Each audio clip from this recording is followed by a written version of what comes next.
नमस्कार, आपका स्वागत है ट्रांसपोर्ट इमेज में। मैं हूँ विदिशा। आइए नजर डालते हैं अब तक के अहम खबरों पर।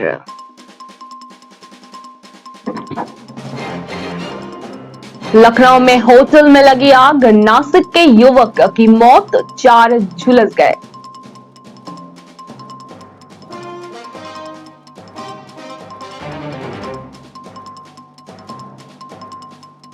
राष्ट्रपति ने प्रज्ञेश्वर महादेव मंदिर में की पूजा अर्चना।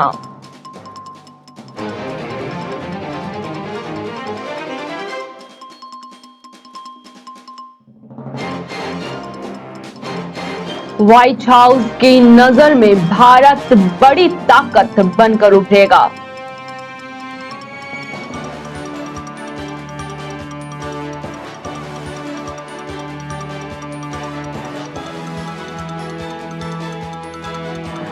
रूस ने मौत के सौदागर विक्टर बाउट के बदले अमेरिका की बास्केटबॉल स्टार ब्रिटनी को छोड़ा।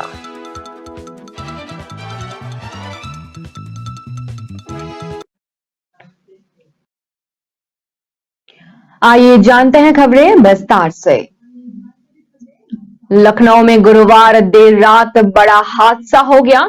चारबाग के होटल रंगोली के बेसमेंट में बने बेस्ट बिरयानी रेस्टोरेंट में भीषण आग लग गई।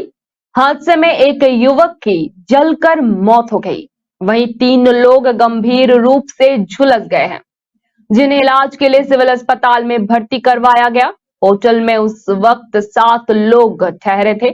सभी नासिक से शादी में शामिल होने के लिए आए थे। घटना रात करीब 9:30 बजे की है।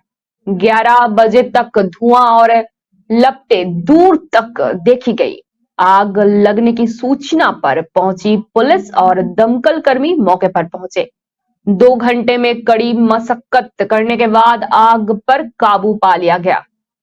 पुलिस ने बताया कि हादसा गैस सिलेंडर में रिसाव के कारण हुआ। पुलिस अग्निशमन की टीम मौके पर जांच कर रही थी। एडीसीपी मध्य राजेश श्रीवास्तव ने बताया कि चारबाग स्थित करीब होटल है। इसके एक पार्ट में रंगोली होटल भी बना है। रंगोली के बेसमेंट में बेस्ट बिरयानी के नाम से एक रेस्टोरेंट है, जिसमें अचानक आग लग गई। आग लगते ही इलाके में हड़कंप मच गया। आनन फानन में आग पर काबू पाने के लिए टीम लग गई है। करीब होटल में लगे उपकरणों से आग पर काबू पाने की स्टाफ ने भी कोशिश की। इसके साथ ही दमकल को भी सूचना दी गई।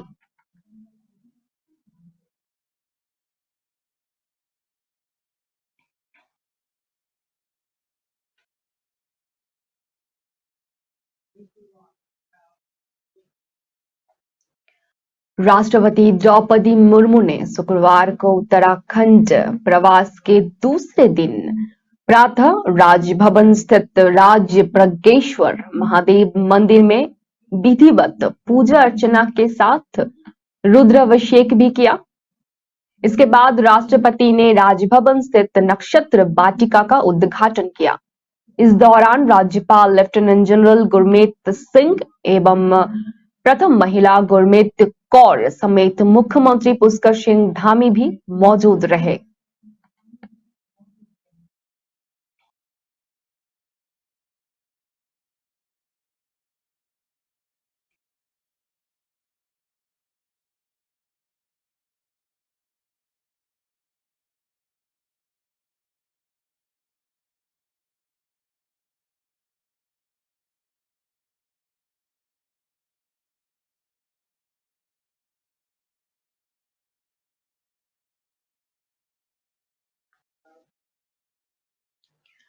व्हाइट हाउस के शीर्ष अधिकारी कर्ट कैंपबेल ने गुरुवार को कहा कि भारत न केवल अमेरिका का एक सहयोगी है, बल्कि एक बड़ी ताकत बनकर उभरेगा।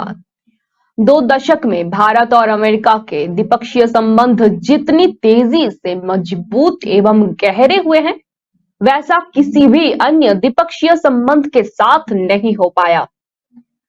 एस्पन सिक्योरिटी फोरम की यहां आयोजित बैठक में भारत के संदर्भ में पूछे गए सवाल पर व्हाइट हाउस के एशिया मामले के समन्वयक कैंपबेल ने कहा कि उनका मानना है कि 21वीं सदी में भारत के साथ द्विपक्षीय संबंध अमेरिका के लिए सबसे महत्वपूर्ण है।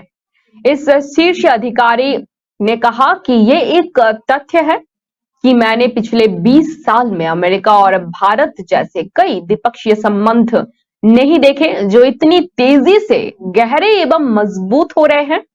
उन्होंने कहा कि अमेरिका को अपने क्षमता का और इस्तेमाल करने की जरूरत है और प्रौद्योगिकी एवं अन्य मुद्दों पर एक साथ काम करते हुए लोगों के बीच आपसी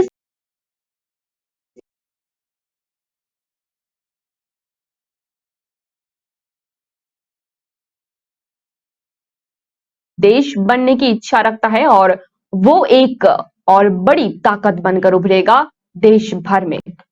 कैंपबेल ने कहा, मेरा मानना है कि ये एक ऐसा रिश्ता है जिसमें कुछ महत्वाकांक्षा होनी चाहिए।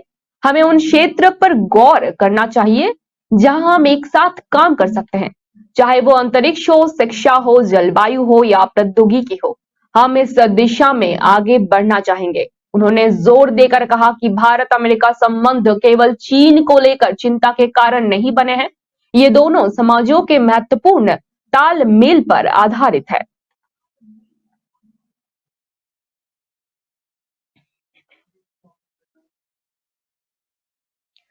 अमेरिका की बास्केटबॉल स्टार ब्रिटनी ग्राइनर को रूस ने रिहा कर दिया। इसके बदले में रूस के हथियार व्यापारी विक्टर बाउट को अमेरिका ने रिहा किया है। रूसी जेल में बंद अमेरिका नागरिक पॉल विलन को रिहा कराने में अमेरिकी फिलहाल विफल रहा। राष्ट्रपति जो बाइडेन ने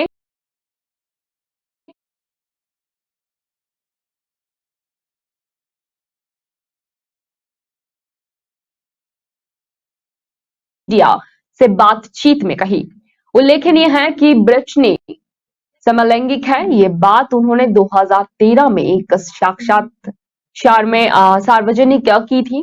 ये रिहाई यूक्रेन युद्ध के दौरान ऐसे समय में हुई है जब अमेरिका और रूस अप्रत्यक्ष रूप से एक दूसरे से लड़ रहे हैं।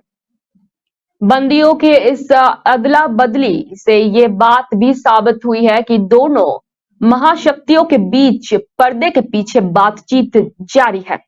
यह स्थिति विश्व शांति के लिए एक अच्छी संकेत है। ब्रिटनी 2 बार की ओलंपिक स्वर्ण पदक विजेता है। उनकी गिरफ्तारी रूस में नशीला पदार्थ लेकर जाने पर हुई थी। बाद में अमेरिका ने कहा था कि रूस में जिसे नशीला पदार्थ माना जाता है उस पर अमेरिका और अन्य देश में प्रतिबंध नहीं है। इस कारण ब्रिटनी गलतफहमी में उक्त पदार्थ लेकर रूस पहुंच गई थी। ब्रिटनी करीब 8 महीने रूसी कारागार में रहे। बाइडेन प्रशासन ने बदले में बदनाम हथियार व्यापारी बाउट को रिहा किया। बाउट को एक समय मौत का सौदागर भी कहा जाता था। वो दुनिया के कई अशांत क्षेत्रों में हथियारों की आपूर्ति के लिए बदनाम रहा। रूसी विदेश मंत्रालय ने इस अदला बदली की पुष्टि की है। बताया गया है कि कैदियों की अदला बदली यूएई की राजधानी आबू धाबी में हुई। रिहाई के बाद बाउट भी विमान से अपने घर के लिए रवाना हो गए।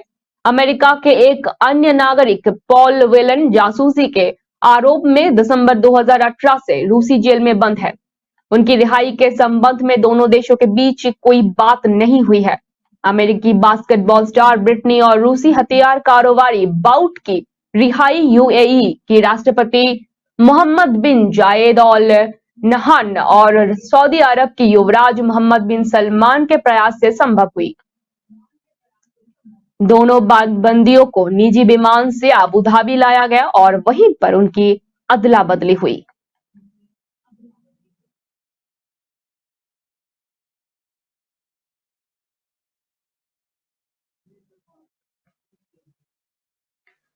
ब्रिटिश शासनकाल में भारत के सनातन संस्कृति और भाषा को समाप्त करने के लिए लाए गए मैकाले ने अंग्रेजी की ऐसी छाप छोड़ी कि आज तक लोग उसे भूल नहीं पा रहे हैं। अंग्रेजी शिक्षा ने भारत के भाषा और संस्कृति को तहस नहस करने में कोई कसर नहीं छोड़ी। हर बच्चे को घर में सबसे पहला शब्द सिखाया जाता है अंग्रेजी अल्फाबेट ABCD और उसका अर्थ बताया जाता है A for apple, B for ball.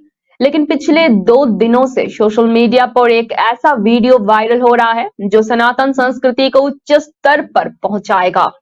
Video में छोटी उम्र का एक बच्चा A-C-Z तक का जो मतलब बता रहा है वे पूरा 26 शब्द सनातन से जुड़ा हुआ है। बच्चे ने बताया है कि A for Arjun, B for Balram, C for Chaitanya, E for Eknath, F for फूल, G for Ganga, H for Hanuman, I for Ishwar और जी फॉर जगन्नाथ। इसी तरह उस छोटे से बच्चे ने बताया है कि K for Krishna, L for Luv Kush, M for Mahaprabhu, N for Narsingh Dev, P for Prahlad और क्यू फॉर कुंती है। उसने और आगे बताया है आर से राम और एस से सीता, टी से तुलसी, यू से उद्धत, V for Bamandev, Y for Yashoda, Z को 0 बताते हुए उस बच्चे ने कहा कि पृथ्वी पर एक ना एक दिन सबको 0 होना है, इसलिए भक्ति करना सीखो, गीता को पढ़ो, समझो और अपने जीवन में उतारो। ये वीडियो सभी social media platform Twitter, Facebook, WhatsApp पर काफी तेजी से वायरल हो रहा है।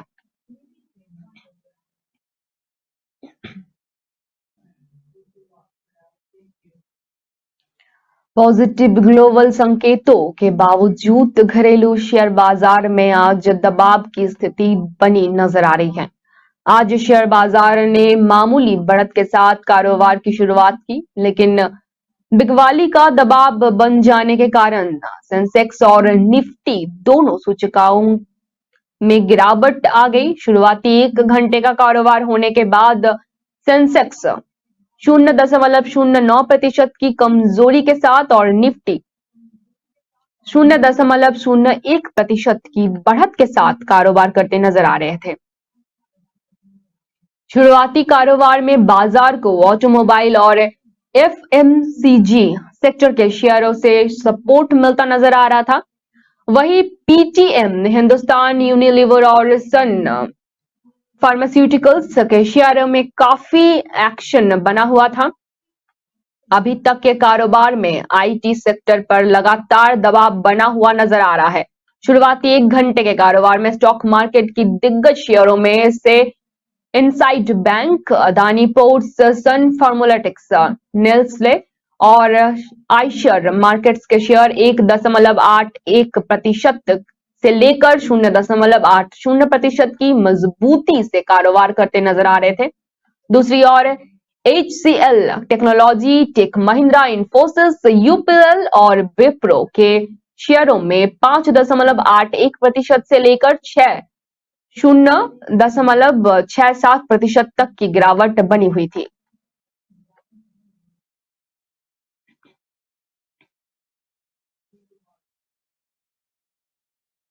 अंतर्राष्ट्रीय बाजार में कच्चे तेल के दाम में गिरावट जारी है। कारोबार की शुरुआत में ब्रेंट क्रूड $77 प्रति बैरल और WTI क्रूड $72 प्रति बैरल पर ट्रेड कर रहा है। इसके बावजूद सार्वजनिक क्षेत्र की तेल एवं गैस विपणन कंपनियों ने पेट्रोल डीजल के दाम में कई बदलाव नहीं किए। इंडियन ऑयल की वेबसाइट के मुताबिक शुक्रवार को दिल्ली में पेट्रोल 96.72 रुपए और डीजल 79.62 रुपए प्रति लीटर पर टिका रहा। वहीं मुंबई में पेट्रोल का भाव 106.31 रुपए प्रति लीटर और डीजल 94.27 रुपए प्रति लीटर है। इसी तरह कोलकाता में पेट्रोल की कीमत 92.76 रुपए प्रति लीटर और डीजल 92.76 रुपए प्रति लीटर है, जबकि चेन्नई में पेट्रोल 102.63 रुपए और डीजल 94.24 रुपए प्रति लीटर बिक रहा है। इसके अलावा देश में सबसे सस्ता पेट्रोल पोर्ट ब्लेयर में 84.10 रुपए प्रति लीटर और डीजल ₹79.74 प्रति लीटर है। वहीं सबसे महंगा पेट्रोल राजस्थान के गंगानगर और हनुमानगढ़ में है। अंतर्राष्ट्रीय बाजार में हफ्ते के 5वें दिन शुरुआती कारोबार में ब्रेंट फ्रूट $76.73 प्रति बैरल पर ट्रैक कर रहा है। वहीं best Texas intermediate food crude $72.02 प्रति बैरल पर कारोबार कर रहा है। हालांकि 22 मई के बाद से क्रूड ऑयल सस्ता होने के बावजूद घरेलू बाजार में पेट्रोल डीजल की कीमतें स्थिर बनी हुई है।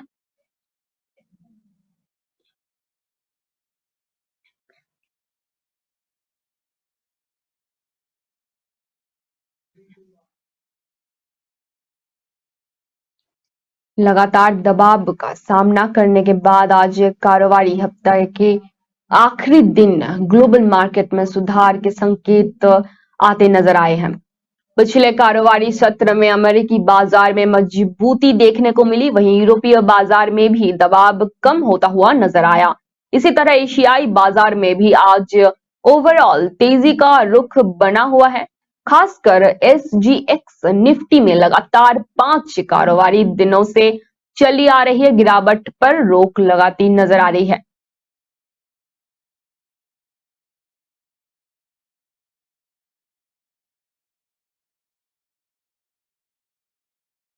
तो 100.45 अंक यानी 1.13% की बढ़त के साथ 11,082 अंक के स्तर पर बंद हुआ।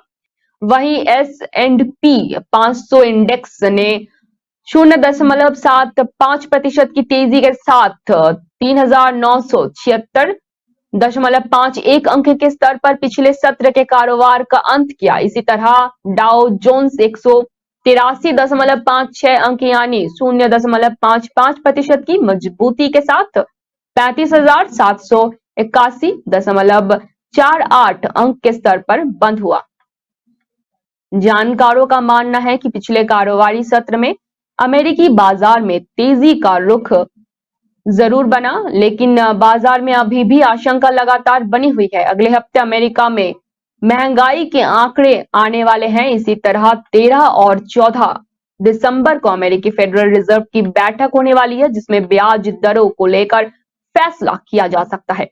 माना जा रहा है कि यूएस फेड एक बार फिर ब्याज दरों में बढ़ोतरी करने का फैसला ले सकता है। वहीं महंगाई के आंकड़े और यूएस फेड के फैसलों का अमेरिकी बाजार पर बड़ा असर पड़ सकता है।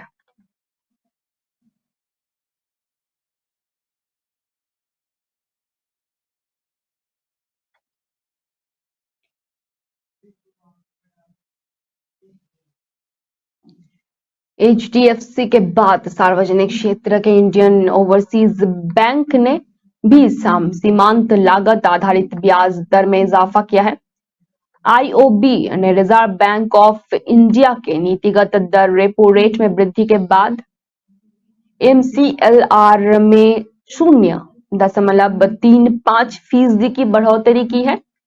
नई दरें शुक्रवार से लागू की गई। आईओबी ने गुरुवार को रेगुलेटरी फाइलिंग में दी जानकारी में बताया कि एमसीएलआर दर को 0.15 से 0.35% तक बढ़ाया गया है। इसके साथ ही बैंक ने रेपो लिंक्ड लेंडिंग रेट भी बढ़ाकर 9.10% कर दिया है। इस तरह बैंक के ये दोनों बदलाव 10 दिसंबर लागू हो जाएंगे। बैंक के इस बदलाव से टर्म लोन की ईएमआई दर और बढ़ने की संभावना है। वहीं इंडियन ओवरसीज बैंक के मुताबिक कर्ज के ब्याज दर में ये बढ़ोतरी अलग अलग अवधि के लिए की गई है। आईओबी ने बताया कि एक रात की अवधि के लिए एमसीएलआर बढ़ाकर 7.65%, एक महीने के लिए 7.70%, 3 महीने के लिए 8%, 6 महीने के लिए 8.15% और 1 साल के लिए 8.25% कर दी गई है। इसी तरह 2 साल की अवधि के लिए ये 8.35% और 3 साल के अवधि के लिए ये 8.40% होगी।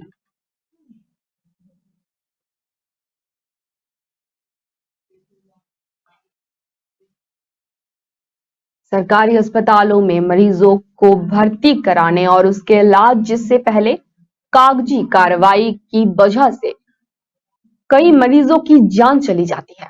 ऐसे में पश्चिम बंगाल की सीएम ममता सरकार ने डॉक्टरों से कागजी कार्रवाई से पहले अस्पताल में मरीज को भर्ती कर उसका उपचार करने को कहा है। पश्चिम बंगाल की मुख्यमंत्री ममता बनर्जी ने सरकारी एसएसकेएम स्नातकोत्तर चिकित्सा शिक्षा एवं अनुसंधान संस्था और सेट सुखलाल करनानी मेमोरियल अस्पताल में दी जाने वाली चिकित्सा सेवाओं पर असंतोष जताया और चिकित्सकों से मरीज की भर्ती करने की कागजी प्रक्रिया में समय गंवाने की बजाय पहले उनका इलाज करने का आग्रह किया। टीएमसी सुप्रीमो और बंगाल की मुख्यमंत्री ममता बनर्जी बृहस्पतिवार शाम नई दिल्ली से लौटने के बाद सीधे अस्पताल गई। उन्होंने चिकित्सकों द्वारा मरीजों को दूसरे अस्पतालों में रेफर करने के चलन पर भी आपत्ति जताई। मुख्यमंत्री बनर्जी ने कहा, विशेष रूप से ट्रामा केयर सेंटर में पहले इलाज करें और बाद में प्रक्रिया शुरू करें। मुख्यमंत्री ने कहा, इसके अलावा यदि गर्भवती महिलाओं जैसे मरीजों को अन्य अस्पतालों में रेफर किया जाता है तो उनकी दूसरे अस्पताल ले जाते समय लंबी यात्रा के दौरान मौत हो सकती है। उन्होंने आईपीजीएमआईआर एसएसकेएम अस्पताल में विभिन्न परियोजनाओं के शिलान्यास समारोह में ये बात कही।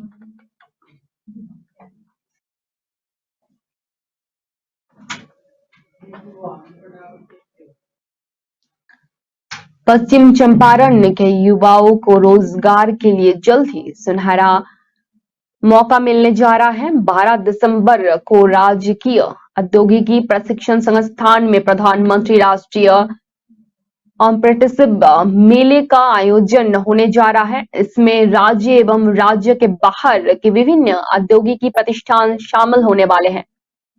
अप्रेंटिसशिप प्रशिक्षण हेतु ये संस्थाएं जिले के योग्य अभ्यर्थियों का चयन करने वाली है। राज्य की औद्योगिकी प्रशिक्षण संस्था बेतिया में 12 दिसंबर को आयोजित होने वाले प्रधानमंत्री राष्ट्रीय अप्रेंटिसशिप मेला में 5वीं से 12वीं पास skill training certificate holders, ITI certificate holders, diploma और ग्रेजुएट युवा भाग ले सकते हैं।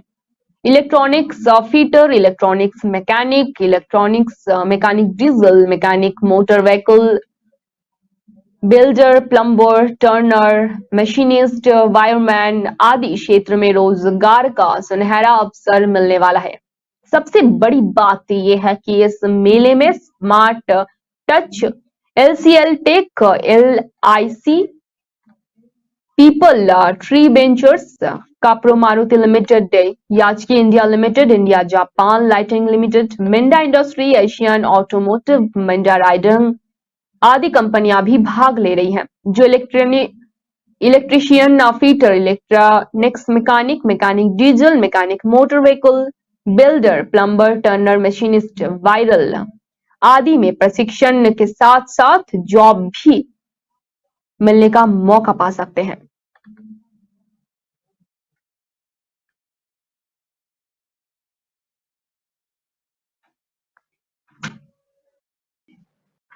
अब तक के लिए इतना ही। धन्यवाद।